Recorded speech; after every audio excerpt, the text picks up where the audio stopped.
მოგესალმებით ლომებო.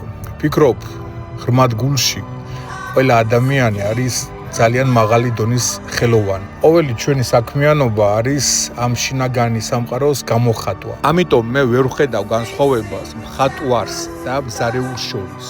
თუ შენ პოულობ შენ თავს საქმიანობაში, არ აქვს მნიშვნელობა ხატავ თუ პურს აცხობ. ადამიანი უნდა ანათებდეს როგორც მზე, უნდა ავლინოს ამ სამყაროს ის სინათლე, რომელიც მასში არის.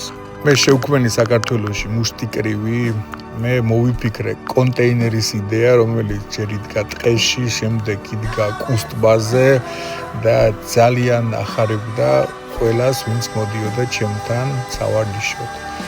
ასევე მთელი ლოკომოტივის სტადიონი იყო გადაქცეული სავარჯიშო სივრცედ, თუ გახსოვთ ღია ვარჯიშები. ბევრ პატარას და დიდს ემახსოვრება ჩემი პროექტი, როდესაც მერია დაგვიზრდოდა, მაგრამ მაინც ვატარებდი დარტყმის ზალაში ჩემპიონატებს Iron Punch. დღეს კი მინდა ვისაუბრო იმ პერიოდზე, როდესაც მე ვიყავი დაკავებული ხატვით. მე დაუთმე ამ საკმაოდ ძელი პერიოდი ჩემი ცხოვრების და არასოდეს არ მისაუბრია და არ მithქვია ამაზე, მაგრამ უკვე გავიდა 2 წელიწადია, რაც მე აღარ ვეკარები, აღარ ვხატავ და უბრალოდ უნდა და გამეკეთებია განხილვა რამოდენიმე ჩემი ნახატის. ვფიქრობ, რომ ეს თქვენთვის იქნებოდა საინტერესო. პირველი ნახატი, რომელსაც მე მინდა დავიწყო, მე დავარქვი დროის სწრაფი მიმოსვლა. მე მიმაჩნია, რომ ყველაზე მეტად გულს ცვითავს ჩვენ გრძნობებს, აციებს დრო. და ზუსტად ამას და ამის გამოხატვა ვცადე ამ ნახატში. შესრულებული არის ნაწილობრივად აკრილით, ნაწილობრივად ზეთით. შემდეგი ნახატი არის ძალიან განსაკუთრებული. მე დავარქვი attraction, მიზიდულობა.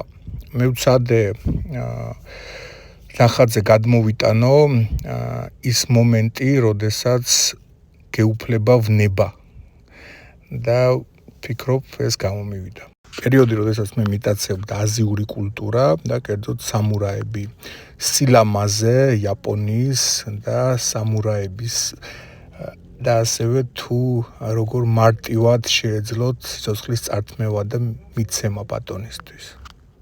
დედა და მისი ბავშვი. ეს არის დედაჩემის პორტრეტი, რომლის დახატვასაც მე მოვუნდი 1 კვირაზე მეტი, ყველაზე რთული ჩემი ნამუშევარი, დიდი პორტრეტი არის. მე ვცადე მეჩვენებია, როგორ ასხივებს დედა სიყვარულს. მშობელი, ბავშვი და ბუნება. ვფიქრობ, ეს არის ის უნიკალური სამეული, რომელიც ნებისმიერ თქვენში გამოიწვევს განსაკუთრებულს და აი რაღაც პირველ შეგრძნებებს, რითაც ჩვენ დავიბადეთ. მე ვცადე დამეხატა ღვთისმშობლის ხატი და ბევრჯერ შევცვალე სახე, თუ როგორი უნდა გქონოდა ღვთისმშობელს და ქრისტეს, ალბათ 7-ჯერ გადავხატე და საბოლოოდ მივხვდი და დავტოვე ესე, რადგანაც ამ ნახატის აზრი არის იმაში, რომ ნებისმიერი დედა, რომელიც სიყვარულის თვალებით უყურებს თავის შვილს, არის როგორც ღვთისმშობელი და შვილი დაბადებული არის როგორც ქრისტე, რომელიც აბსოლუტური სიყვარულით უყურებს სამყაროს და დედას. ეს პანდას ნახატი არის ასახიერება ბედნიერების. მე დავარქვი ამ ნახატს ბაჩი.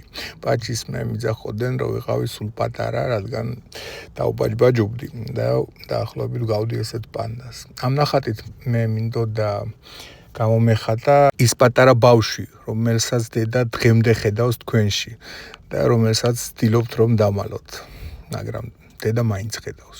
თუ მოგეწონათ, დაწერეთ კომენტარი.